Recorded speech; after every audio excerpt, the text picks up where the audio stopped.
Tonight, an unprecedented charge for waving a flag allegedly linked to terrorism at a Toronto demonstration. If they're not disclosing what it is, like, I don't even know what they're talking about. Pro-Palestinian demonstrators demand more answers about the charge from police, while officers move to shut down a frequent protest spot over Highway 401. This guy is a career criminal. Plus, a surprise guilty plea from a Muskoka area contractor, why the fraudster's previous jail term has the Crown seeking a more significant penalty. She makes me feel young. She's an original, and she does what she wants. And fans materialize for the original Material Girl. We're live at Scotiabank Arena as Madonna fans vogue the house down. Good evening, I'm Chris Glover. We'll get to Madonna in just a few minutes, but we begin tonight with that unprecedented charge. Police accusing a Toronto man of waving the flag of a terrorist organization at a downtown rally. While police say the arrest happened at a pro-Palestinian demonstration last Sunday, officers won't say much else, and protesters are demanding more answers. The move comes as the police chief also takes action to stop rallies from happening on an overpass in one of the city's Jewish neighborhoods. Tyler Cheese has our top story tonight. Criminal acts of hate and intimidation must have no space in our city. Police Chief Myron Demkew says while hate crimes were down in December, anti-Semitic incidents in the city are still a major concern. We will be bringing a criminal lens to activities going forward to ensure that we are responsive to what the community has told us is a very serious concern for their safety. This weekend, a 41-year-old man was charged with public incitement of hatred for waving the flag of what police say is a terrorist organization. CBC asked what group the flag is associated with. Police refused to name the organization, saying they don't want to provide a platform for hateful ideology. But some question that move. If they're not disclosing what it is, like, I don't even know what they're talking about, right? And even if it is considered, if they can deem it to be one person flying one flag of a terrorist organization, it cannot be tied to a whole entire group of flying Palestinian flags. Action for Palestine has been one of the groups holding regular demonstrations at the Avenue Road overpass since the war in the Middle East broke out in October. But the police chief also announced today that he's putting an end to rallies at this location in the interest of public safety, adding those who ignore the ban can expect to be arrested if necessary. We are very glad that police are no longer willing to tolerate this kind of hateful behavior. Some members of Toronto's Jewish community say protesters have targeted the overpass specifically because it's located in a Jewish neighborhood. We have seen protesters coming to the heart of Toronto's Jewish community to harass, to intimidate and to frighten members of the community, and enough is enough. But protest organizers say this isn't the objective. 400,000 cars daily on the 401 are driving. So we're trying to get to those hundreds of thousands of cars and people in those cars, because people are carpooling, in a short amount of time. Action for Palestine says the move is an infringement of its charter rights and it plans to pursue legal action against police. Tyler Cheese, CBC News, Toronto. Developing news tonight, a man has life-threatening injuries after he was stabbed near Queens Quay and Spadina. It happened at around 8:20, and police describing the suspect as a man 6'1" with a beard and wearing a green hooded sweater. A new report from the Toronto police chief says 2 officers failed to properly de-escalate an interaction last winter when a man in crisis was shot by police. One of those officers is facing criminal charges in connection to the shooting. But while others may face discipline, some are calling on the police to do more to avoid similar incidents. Patrick Swadden has that story. Lawyer David Shelnut says his client Devon Fowlin has lasting physical injuries and trauma after he was shot twice in an interaction with Toronto police in a park last February. It represents the ultimate failure on the part of police to de-escalate, and it demonstrates the huge cost of police violence and the need for non-police emergency responses. Fowlin was unhoused at the time, walking his dog and carrying a knife he used for cooking. After police asked him to drop the knife and attempted to tase him when he refused, Fowlin tried to use the knife to hurt himself. Mr. Fowlin perhaps needed help, emergency assistance. What did PC Davis do? He shot him multiple times. It's no wonder there were criminal charges laid here. Ontario's police watchdog charged Constable Andrew Davis in September with aggravated assault, as well as discharging a firearm with intent to maim, wound, disfigure, or endanger life. But a new report from Toronto Police Chief Myron Demkew says Davis and another unnamed officer also failed to de-escalate the interaction. That other officer will face a police tribunal hearing. This report isn't a success. Activist Desmond Cole is a friend of Fowland's. He says it would be a mistake to see disciplining the officers as a success. There's nothing in Devon's report that says, here's how this is not going to happen again next time. We cannot continue to dehumanize these interactions.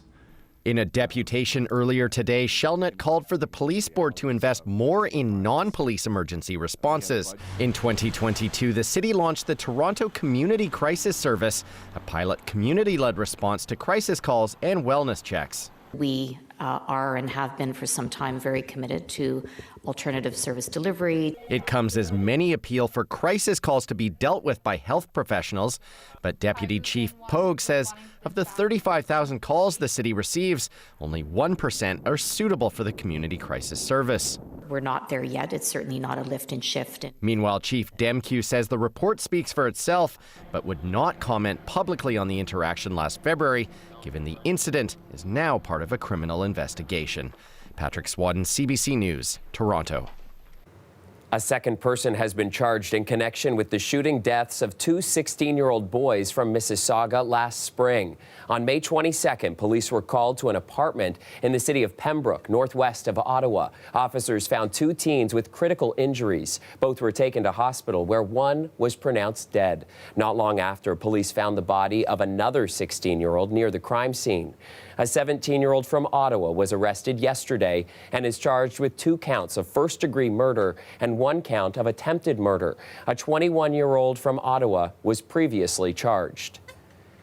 To Orillia now, where a contractor accused of taking hundreds of thousands of dollars for home renovation projects he never finished has pleaded guilty of fraud. Back in 2020, CBC Toronto was first to report about the complaints against him, and Ryan Patrick Jones was at that courthouse for today's proceedings.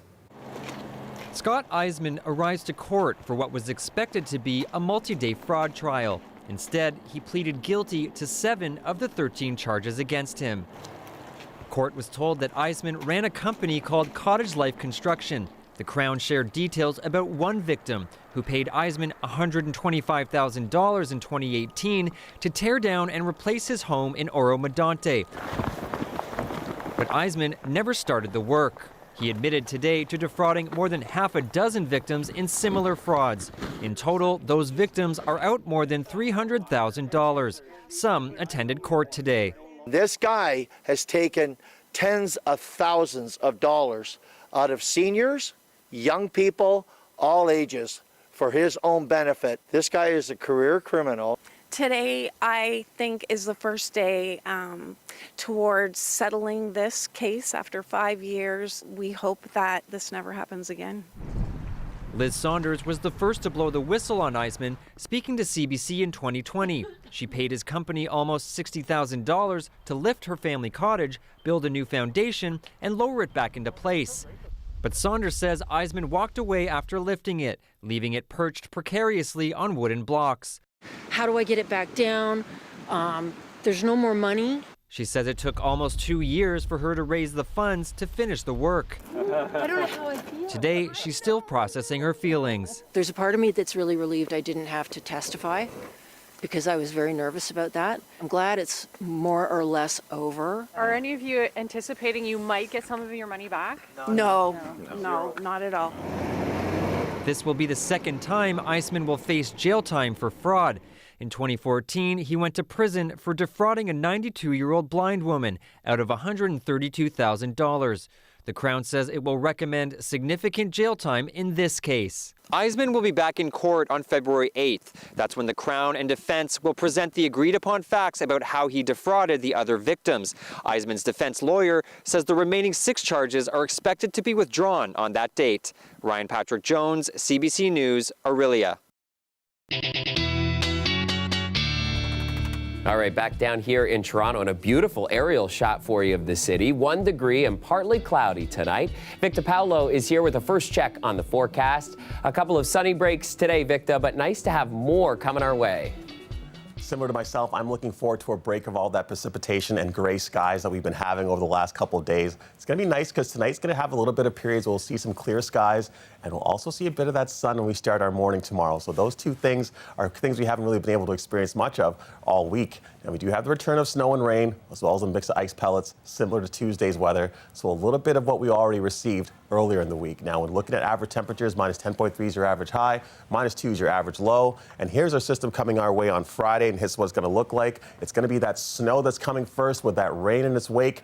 But get a little bit closer, you can see that that snow is going to hit Toronto right around 9 o'clock in the afternoon on Friday. Now, when it comes to tomorrow morning and my little Emmy and your little ones are getting ready, it's going to be return to the sun and cloud. It's going to be -4, feeling like -10. And a quick look at our 3-day forecast. We'll see we finally get that sun before the return of snow. Over to you. Thank you, Victor. Now taking you to Scotiabank Arena, where one of music's biggest stars is playing tonight. The Queen of Pop, Madonna, kicking off the Canadian leg of her world tour. Dale Manukduk joins us live from just outside the arena. Dale, tonight's show was a long time coming, hey? That's right, Chris, and it's still going on. We're expecting the fans to come out any moment now. Before we get to any of that, I want to give you a little bit of a music history lesson, since we were talking about how young you were earlier. Before there was Taylor Swift, before the Riris, the Gagas, the Britneys, and the Beyoncés, there was Madonna, and was is probably inaccurate. There is Madonna. She is the ultimate disruptor, the original agent of chaos, still going strong 5 decades into her career. But this show, it was supposed to happen last August, but she was admitted to the ICU and had to postpone. The fans who came tonight, they could care less. Time goes by so slowly. That it may, but Madonna has certainly made the most of it. Since bursting onto the scene in the 80s, the Bay City-born star has burned through the decades, leaving behind a catalog of hits, weaving in and out of genres. She makes me feel young. Like Madonna. Love Madonna very much. She's an original, and she does what she wants. She doesn't give a f what anybody says. Fans outside the Scotiabank Arena had to wait an extra 6 months to see her. In July, she ended up in hospital with a bacterial infection, which forced her to reschedule the North American leg of her tour. But it was worth the wait for those seeing her for the first time and others who follow her around the world. I've been a fan over many years. I'm an 80s gal, and this is a dream because I've always wanted to see her. I mean, it's a religious experience. We're here to see our icon, the one and only, the Queen. Madonna is in a league of her own. Bridget Truong says what sets Madonna apart was her willingness to go where others wouldn't. Madonna advocated for very important causes like AIDS and the LGBTQ community when no one else in her position would. Madonna challenged traditional gender roles. In the 80s, that was unheard of. And you saw it in the lyrics she wrote, how she showed up in her music videos, which really set her apart from a lot of people. The videos, let's talk about those for a second. Along with Michael Jackson, Madonna pushed the medium to new heights, but one in particular was an overwhelming favorite. Vogue. Vogue, Vogue, Vogue, Vogue, Vogue. Strike a pose, there's nothing to it. Vogue, Vogue, Vogue, Vogue. I know you thought you were going to come back to me and I'd be voguing, but not tonight, Chris. Madonna is going to play another show tomorrow night before heading to Montreal for a pair and then going to Vancouver to wrap up her Canadian dates. All right, here's your moment. Have that voguing moment. Let's see it. Oh, I don't want to leave. No halfway reporting, Chris. No halfway reporting. You know me. No, never.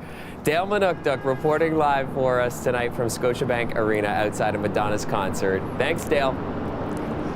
You got it.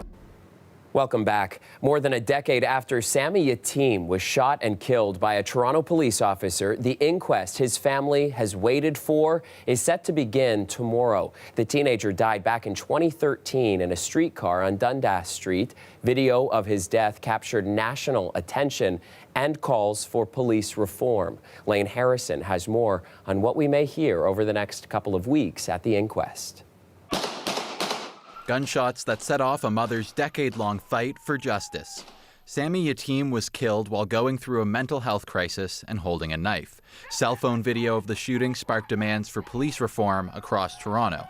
Reform that Yatim's mother, Zahar Bahati, hopes continues through the inquest recommendations, according to her lawyer.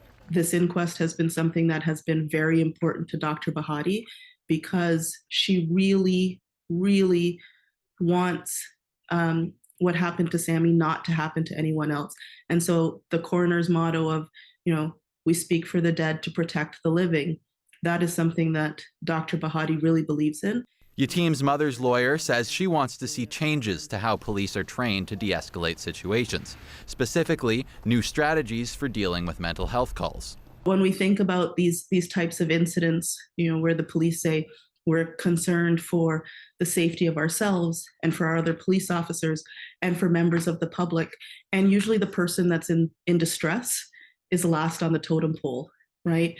And we want to kind of change the way that we're looking at that. Constable Forcillo, anything that you would like to say? James Forcillo, the officer who shot Yatim, was found guilty of attempted murder in 2016, but he was acquitted of second-degree murder and sentenced to 6.5 years behind bars. Forcillo was granted full parole in 2020. The inquest was supposed to begin in November 2022, but Forcillo delayed it by requesting it examine the theory that Yatim wanted police to kill him. The coroner rejected that request. Dr. Anna Banerjee, a friend of Yatim's mother, says the delay made things worse. She knows what it feels like to be let down by a system that's meant to protect people. At 14 years old, her son died by suicide. Every time there's a delay, now it's been 10 years, it's torture. It's more of what I felt, being dismissed, disregarded, that it doesn't matter, what the outcome was. The inquest into Yatim's death will last nearly 2 weeks. It will hear from 14 witnesses in total. Lane Harrison, CBC News, Toronto. A new study is being seen as confirmation of what many drivers in our city have been complaining about. Toronto is it just came in third worst city in the world when it comes to traffic. The TomTom Traffic Index released its rankings, evaluating nearly 400 cities worldwide. Greg Ross takes a closer look at our bronze medal finish. Anyone who drives in Toronto can tell you it's bad. Just considering the traffic on the 401 and the Gardner, yeah. Off the top of my head, I can't think of an area that's good, so. You know what they say, Toronto is 1 hour from Toronto. Now we know just how bad it is compared to other cities in the world. According to rankings by the TomTom Travel Index, Toronto is third worst for traffic, trailing only London in top spot and Dublin, which is second. Just reaffirms that the frustration we're experiencing is real. The TomTom rankings looked at things like average travel time, fuel costs, and CO2 emissions. In order to fix the problem, the city is going to have to take a hard look at what's causing it. Our public transit system, especially our rapid transit network, is much less developed than our peers of cities of our size and economic activity. The city is working to improve transit, but the completion date for many of those projects is still years away. We're actually on the right track. It's just taking a lot longer than we thought. We have more high-level transit projects in the ground, nearing completion, and on the books than at any time in the city's history. According to a city spokesperson, staff are working on a congestion management plan. It'll cover 4 key areas, including investing in better technology to optimize traffic signal operations, deploying more traffic agents to high-density areas, better construction coordination, and establishing traffic management teams to address other issues causing traffic. Greg Ross, CBC News, Toronto.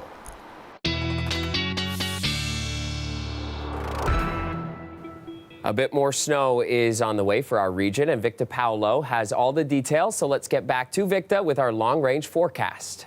Taking a look at our map of North America here, we'd just like to note a couple of things. You can see a lot of Western Canada is under a lot of colder weather. Now, all the way up from Yellowknife for that minus 42, the minus 30s over in Alberta. But when over here in southeastern Ontario, we can see that we're still within that 0 mark, still within that above seasonal temperature range. But a lot of areas north of us are in that colder area. But speaking of cold, speaking of temperatures, talking about tonight, it's going to be minus 5. You do see the clouds behind me. There will be some clear periods as well, but it will feel like minus 10. Now, speaking of the rainfall that's coming between now and let's say midday on Saturday, well, expecting about 22 millimeters to come, a little bit of extra rain, similar to what we received on Tuesday. Now we're talking about the snow and how much snow we're expecting. Well, it might be a touch more than we received on Tuesday, and I can see right about the time it comes is around supper time, late night Saturday, and it could be anywhere between 5 to 10, maybe even 15 centimeters of snow to fall.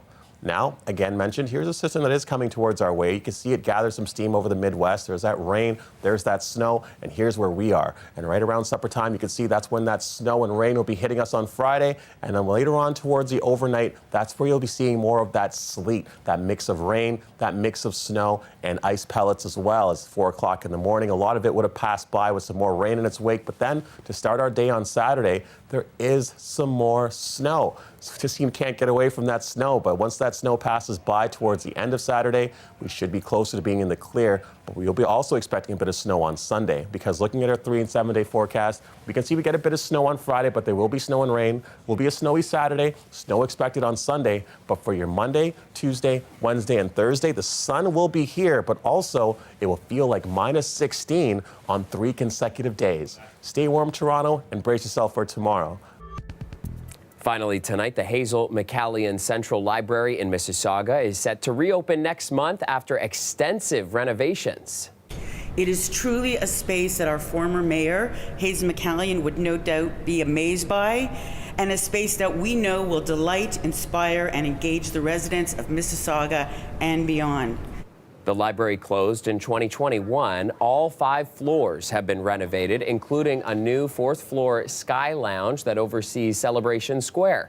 The library will feature new spaces, including a multi-faith prayer room, a teaching kitchen, a gaming lounge, and a computer lab as well.